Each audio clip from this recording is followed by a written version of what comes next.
Voici l'échantillon de démonstration que j'ai préparé pour vous montrer les différentes étapes. C'est un tube en jacquard, une sorte de pull shetlandais miniature, et qui représente le pull du bas jusqu'aux emmanchures. Imaginons donc qu'il s'agit d'un modèle de gilet qu'il faut ouvrir devant pour faire les bordures de boutonnage. Les sticks sont ces mailles supplémentaires que vous voyez au milieu et qui ne font pas partie du motif, mais sont tricotées dans les mêmes couleurs.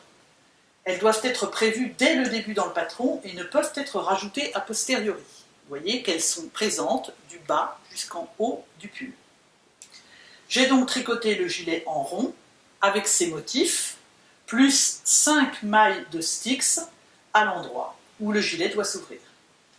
Pour plus de visibilité, j'ai matérialisé le remplacement par un fil vertical de chaque côté, le fil orange, et bleu au centre, à l'endroit où on va couper.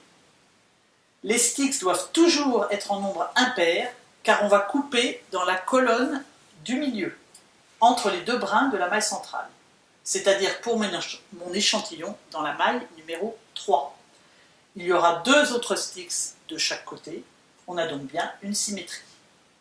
Le nombre de mailles sticks est le plus fréquemment de 5 ou de 7. Moins, c'est trop peu pour couper en toute sécurité. 9, c'est trop de mailles supplémentaires sur les côtés qu'il va falloir rabattre.